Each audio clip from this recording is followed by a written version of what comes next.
กับสบายดีปาลุงสบายดีเด้อมาพบมาเจอแม่น้องเดือนมื้อนี้อยู่วัดบ้านบึงเด้อทุกคนไปเบิ่งไปชมน้ำกันเด้อทุกคนเด้อค่ะเป็นกำลังใจให้แม่น้องเดือนไปเบิ่งไปชมน้ำกันเลยอยู่วัดบ้านบึงบุญบ้านบึงอยู่บุญบ้านบึงเมืองอัศพรบุญพระป่าพักเป็นกำลังใจให้แม่น้องเดือนแน่เพราะกลับไปกลับมาทุกคนเลยแม่น้องเดือนกันเราสั่งเบาสั่งหวานเนาะก็เปิดซองใหม่ฝากเป็นกำลังใจให้แม่น้องเดือนเด้อถึงบรรยากาศไปน้ำกันเด้อทุกคนเลยคนสิหลายสิน้อยเพิ่นกำลังสิเฮเนาะเพิ่นเที่ยงแล้วนี่ยังคู่ชั้นเพลนแล้วแล้วก็กำลังคนสิเฮผ้าป่ามาแล้วทุกคนเลยเป็นกำลังใจให้แม่เลือดในรถหลายแท้มีแต่ขึ้นมาแต่ไซนี่บุหูกันทุกคนสวรรค์เขตนครหลวงเวียงจันทร์แหละหลายแท้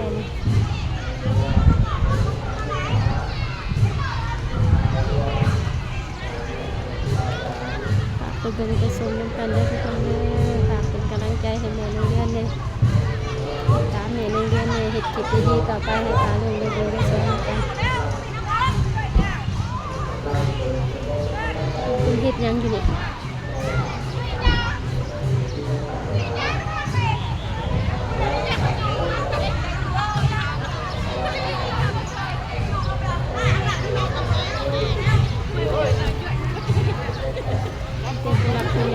เต็มเมืองวันนี้มีแต่สิ่งงามๆทุกคนเลยมีตู้มีเงี้ย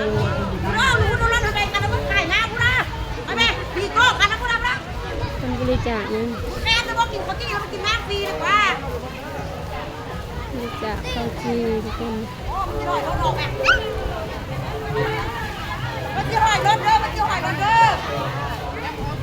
เล็กๆน้อยออกเด้อ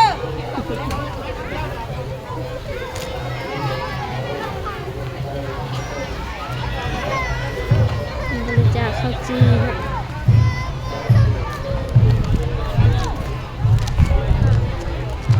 บริจาคข้าวจีนี่เป็นเมืองไปหน้าคนละเมืองไรแช่งไรแต่ไม่ต้องเดินกับบุหุขึ้นมาติดสายละลายแท่นบ้านดึงนี่มันขึ้นกับเมืองอัศพรได้ทุกคนอัศพรทุกคนทำให้ตะต้น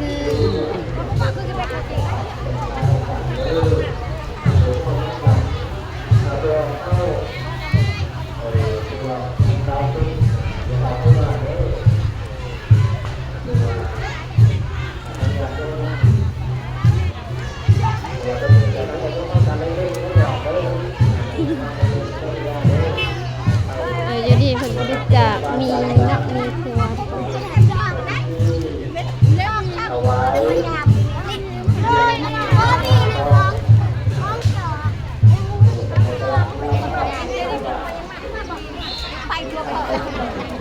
ผมบริจาคก็มีแต่ผลจุดจบงามๆเนาะ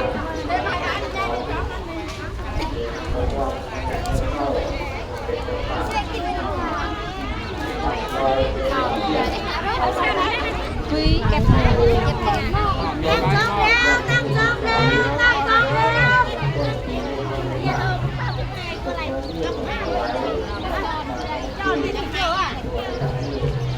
แชร์ยอดเลยนะ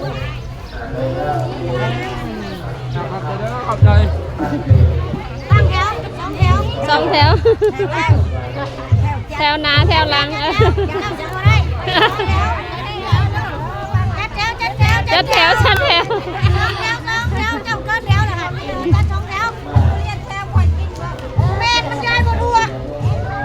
้าเผู้ใดเอาผู้ใดบ่เอาเนาะ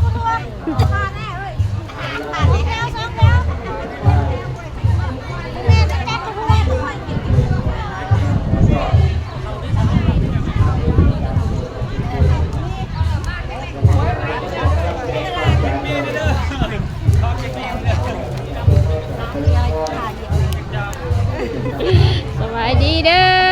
มีแต่ผู้จบงามๆ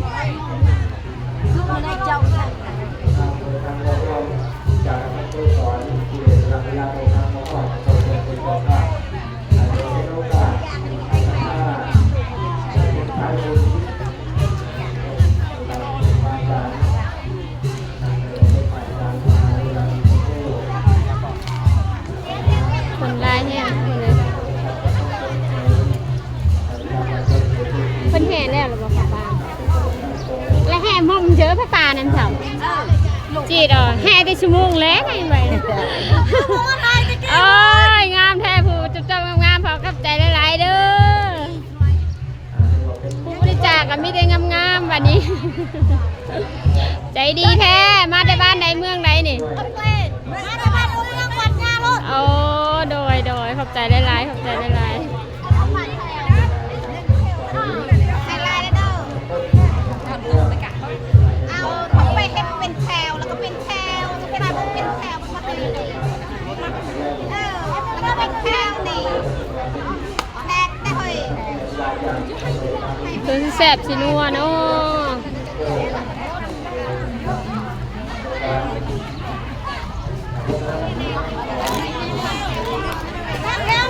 ยังอยู่บ่ไหน ตั้งแถวยังอยู่บ่หลายว่าซั่น ไก่สิเบิดแล้วอันนี้อีกอย่างแล้วปันกระทุงชอยไว้เดี๋ยวเธอทะเลถือไอ้น่ะยังได้แห่ยังได้กระเบิ้ลน่ะอืม มาเยอะเลย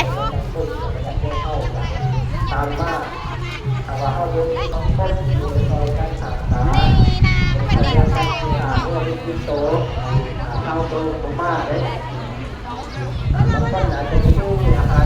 ผ้าป่านี่แห่ม่อมเจอเนาะ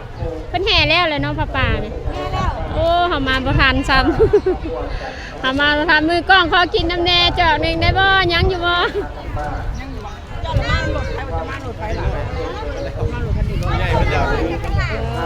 น้องใครเลยไปโหลหาเจอคนรู้จักเงินเจ้า อ๋ออันเคยบอกจังเด็ดโทรบอกจะขึ้นนี่แหละเด้ เพราะแล้วเราไปบริจาคแล้วเราหาเจ้าเงินกัน บอกจังเด็ดบอกยาวแล้ว มือกล้องขอกินน้ำแน่จอกนึง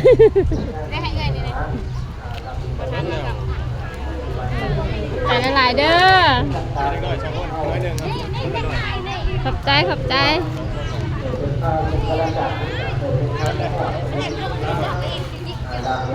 บรรยากาศไปนำกันทุกคนลายแห้งเนาะเมนักเดือนมาประทานซ้ำ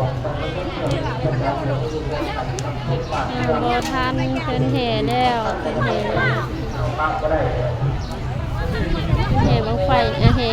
บุญพระป่าเพิ่นแห่พระป่าแล้วเป็นบุญพระป่าเด้อนี่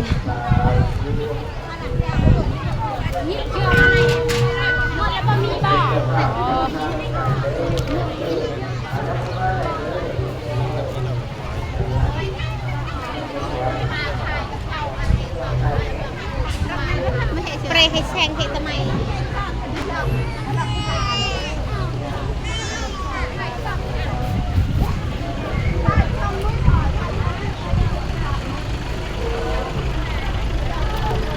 ทุกคนจะเป็นมากบ้านใดเมืองใดก็พูดแม่น้องเดือนกัน